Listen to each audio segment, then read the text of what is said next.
Mandray anjara mavitrika amin'ny fampitomboana ny tahan'ny olona izay manana compte ao amin'ny banque BOA Madagasikara. Fantatra zany zao fa dia anakaiky ireo orinasa madinika salatsalany ity banque ity, vonona anome fahafampo ireo sokazy rehetra ireo ity banque ity noho ny fananany ireo fahaiza-manao samihafa, fananany ihany koa ireo tolotra samihafa entina amezana fahafampo ny mpanjifa.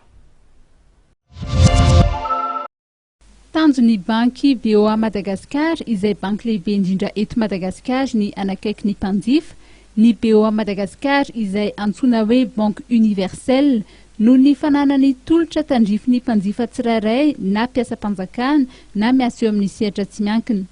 Fotoana iray nahafahan'ny BOA Madagasikara nampafantatra ireo tolotra samihafa ao aminy ny foire internationale de Madagascar farany teo. Ireo mpitsidika ny trano evany dia afaka nandray anjara tamin'ny tombola avokoa ka olona 4 no tsara vintana no zaraina loka omaly ary ny iray dia mbola tsy mpanjifa ao amin'ny isany anokatra compte. Écran TV, four micro-ondes, aspirateur ary bon d'épargne tahiry jouet tsy ariary no loka no zaraina omaly arivo teny amin'ny Akourdigue. No marehany tale général lefitry ny BOA nandritry ny lanonana omaly fa anakaiky kokoa ireo orinasa madinika sy salatsalana izy ireo amin'ity taona ity.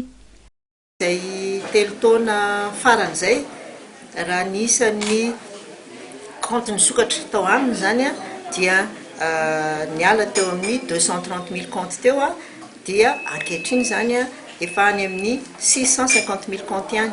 Zany hoe BOA Madagasikara zany manana compte betsaka indrindra ary ao anatin'ny ataoko hoe stratégie na ny firenena zany na ny banque hoe mampitombo ireo olona mampiasa compte amin'ny banque. Zay ho an'ny ataontsika hoe tsirairay particulier.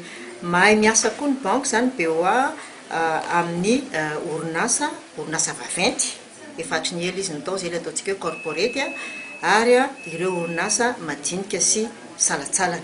Ho an'ity taon'ity manokana zany araka ny voalazako teo dia ijery akaikikaiky kokoa zany akory tsy miteny hoe hoajanona ny mpanjifa hafa fa hojerena akaikikaiky kokoa ireo orinasa madinika sy salasalany satria raha ny toekarentsika eto Madagasikara no zohina dia tena marobe ireny orinasa madinika sy salatsalany ireny kanefa noho ny antony maro samihafa eo ny mbola tsy dia fahaizana loatra miara-miasa amin'ny banque eo ny tsy fahasahina angambany maromarina kokoa satria mila fampianarana daholo moa zavatra rehetra ka izay indrindra no mahatonga ny BOA zany hanolotra ny fahaiza-manaony mba hiankadre an'ireny orinasa madinika salatsalany ireny.